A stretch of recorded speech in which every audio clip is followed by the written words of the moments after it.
I'm Brianna. Sitting at the Christmas dinner table, I stared at the shocked faces around me. My mother's mouth hung open, and my sister, Ava, looked like a deer caught in headlights. I'd just dropped a bombshell. I'd bought a house with cash, and I wasn't inviting anyone who doubted me. It was the moment I'd been waiting for, the moment I stopped being my family's invisible bank account. Let me take you back to a few months ago.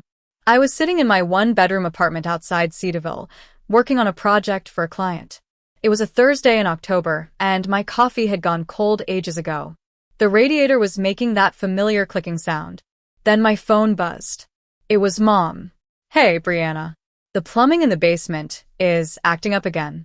The plumber said it'll cost $3,800 to fix before winter. I can't afford it on my part-time job." I looked at the leaky faucet in my own kitchen that I'd been meaning to fix. $3,800 was a fortune for me. But I heard myself say, "I'll transfer the money tomorrow." She replied with a simple, "You're a good girl," and hung up. I opened my spreadsheet, the one I'd started 5 years ago. Every time Mom called with an emergency, I logged it. Over the years, I'd transferred a total of $35,000 for things like car repairs for Ava, new appliances for Mom, and even a down payment on Ava's first car. And not once had I received more than a cursory thank you. A couple of weeks later, I was scrolling through social media during lunch. There was Ava, standing in front of a beautiful 2-story house with a white picket fence. The caption read, "New chapter. Thanks to the best mom ever." I scrolled through the comments. My name was nowhere to be found. I felt a twinge of something, but I pushed it aside, thinking Ava must have saved up for this. That evening, Mom forwarded the post to our family group chat. Everyone was gushing about how wonderful it was. Aunt Clara, Dad's sister who ran a small antique shop, typed, "Lovely. How's Brianna doing?" But no one answered.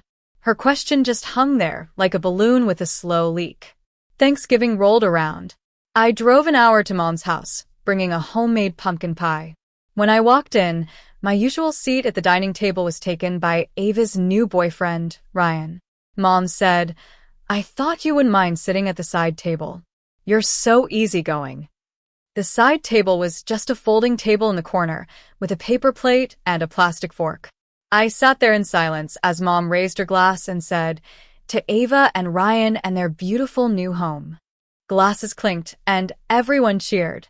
I ate my dinner quietly, knowing that I'd helped make this celebration possible, yet I was completely ignored.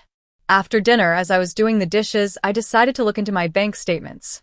I started comparing dates, and that's when things started to add up in a very wrong way. A month before the plumbing money, I'd stopped by Mom's house to return some tools. I heard her on the phone in the living room. "I don't know what Brianna is doing with her life. She just sits at her computer all day. At least Ava has a real home and a boyfriend. I'm worried Brianna will end up alone." Ava laughed and said, "She's just Brianna. She'll be fine." Those words hit me like a punch in the gut. I left the tools on the table and drove home in silence. That night, I couldn't sleep. I started to wonder if the plumbing issue was even real. After Thanksgiving, I dug deeper. I found Ava's new house on a real estate website. The purchase agreement was signed just days after I'd transferred the money to Mom. I called the plumber. He said Mom had canceled the appointment, saying she'd handle it another way. I realized that my money had gone towards Ava's down payment on the house. I was furious, but also incredibly sad. I'd been so blind, pouring my money into a family that didn't appreciate me. I decided it was time to take control. I started looking for a house of my own. I'd been saving for years, living frugally, not taking vacations or buying new clothes.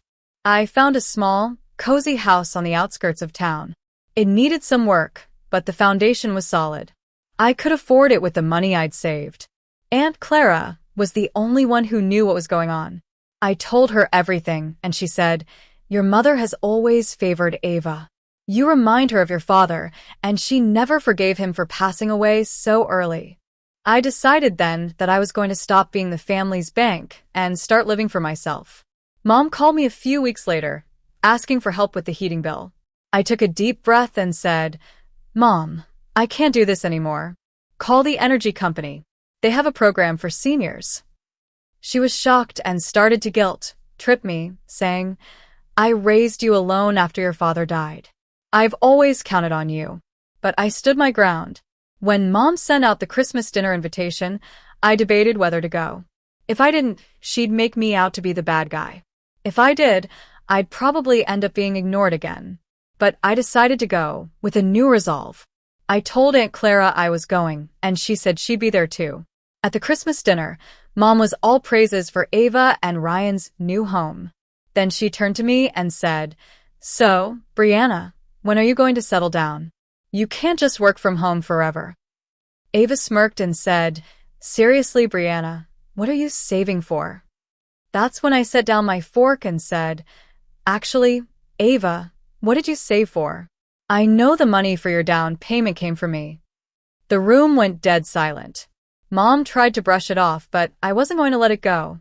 I told them about the plumbing lie, about all the money I'd given over the years, and how I'd been taken for granted. Ryan, Ava's boyfriend, looked at her in disbelief. He started asking questions, and Ava had no answers. The truth started to come out, and the family's perfect facade began to crumble. Mom tried to regain control, but it was too late. Aunt Clara stood up and said, My brother would be ashamed of how you've treated Brianna, the one who has been there for this family all these years. I stood up and said, I've bought my own house with cash. I'm done being the invisible one. If you want a relationship with me, it has to be based on seeing me for who I am, not what I can give you. I put on my coat and walked out, with Aunt Clara following me. As I drove to my new house, I felt a mix of relief and sadness. It was a new beginning, and I was finally free from the chains of my family's expectations. In the weeks that followed, Ryan and Ava had some serious talks.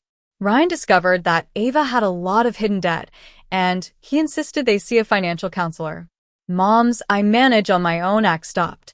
She called me a few weeks later with a half-hearted apology followed by a request for money. I gently refused again. Ava texted me, asking if we could talk. I told her I'd be there when she was ready to be honest. For now, I'm focusing on my new house, on my own life. I've learned that sometimes you have to stop watering the plants that never bloom and start nurturing your own garden.